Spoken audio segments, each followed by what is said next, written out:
Okay, quick disclaimer. I know when you see this review, you might be wondering why I'm not putting out reviews for the first four.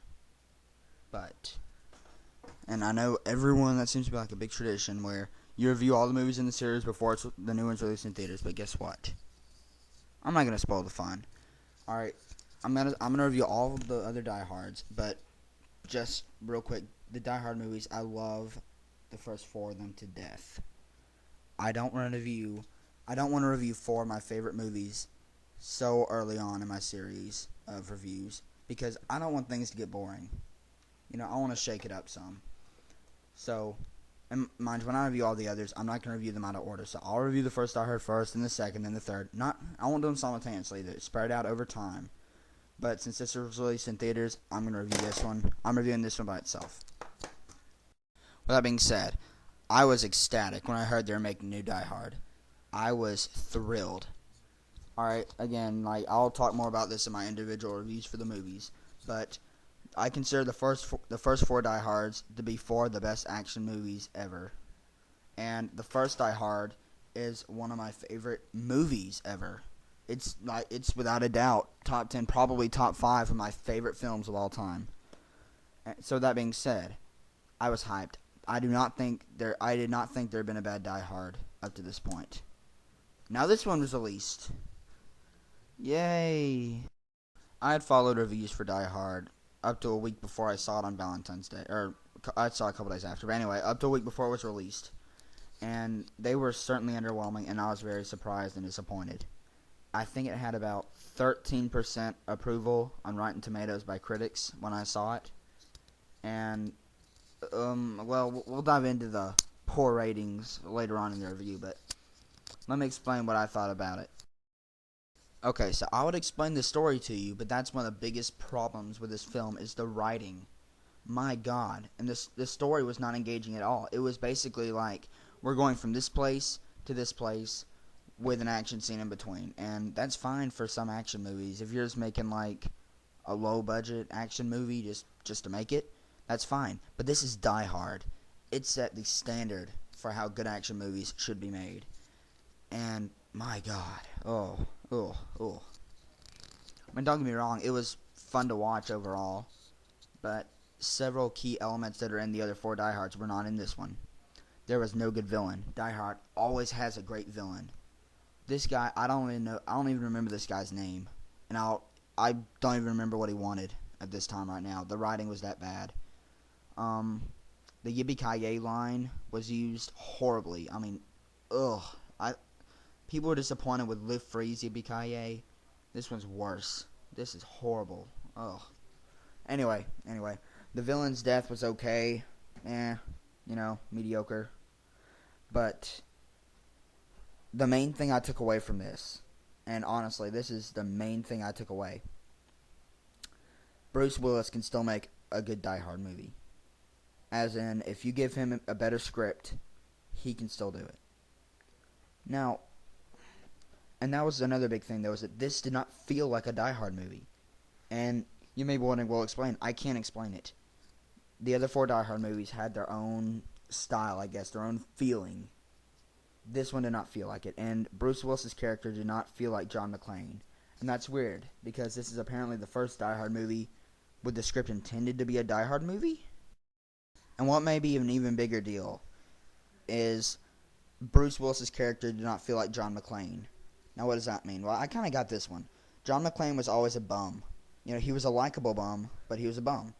This guy's just kind of a jerk. I don't understand, really, but it was almost like they wrote an action movie with just some random guy in mind who's going to pretend to be a badass. And Bruce Willis decided to play him. Like, if you took the name Die Hard out and changed some names around, I would never have thought, hey, this is a Die Hard movie. But you take John McClane from the first four Die Hard movies and put him in a random movie, I'd say, that guy reminds me of John McClane. That's weird. It was like I wasn't watching John McClane. And you may say, sorry if you guys heard a bunch of background noise. An ad came on with another window I had up. Anyway, yeah, he didn't feel like John McClane at all. And you may be saying it was the passing of time. He's changed. He felt like John McClane just a few years back in Live Free or Die Hard. I mean, I didn't notice any difference. I still like the guy a lot. This guy though, I don't know. And he wasn't unlikable. That was his son. We'll get to him later.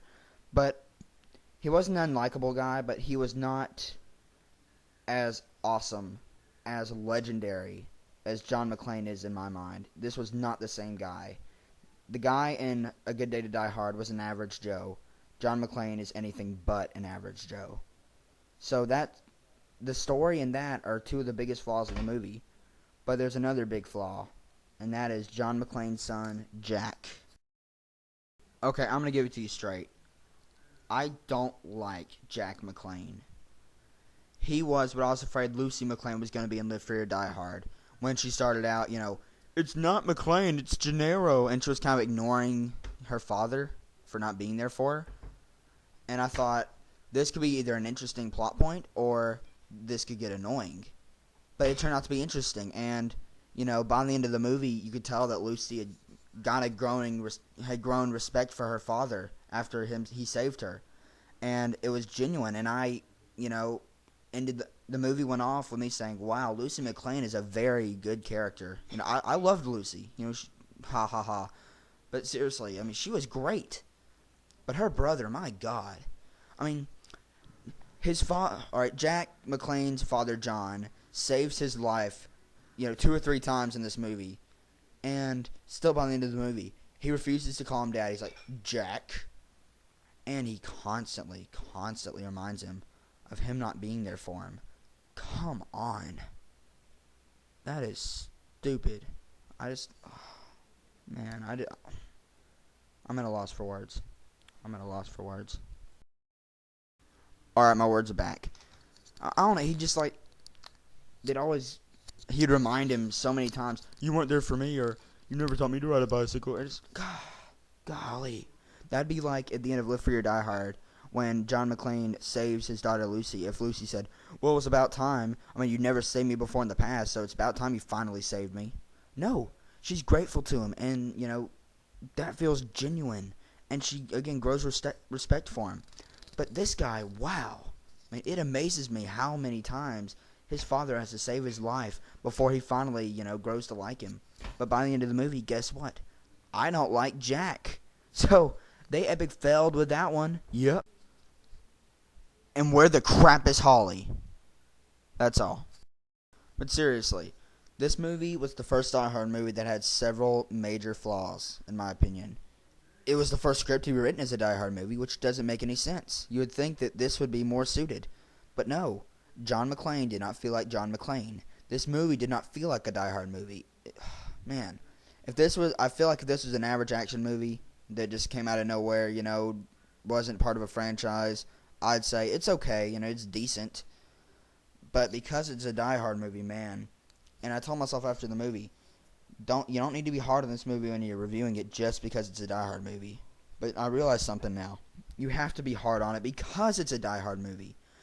I mean, again, these movies set the bar for what action movies can do. And, man, this one falls so far below. Again, though, there were some positive things to take out of this. With a good script and better writing, Bruce Willis can make a good Die Hard movie.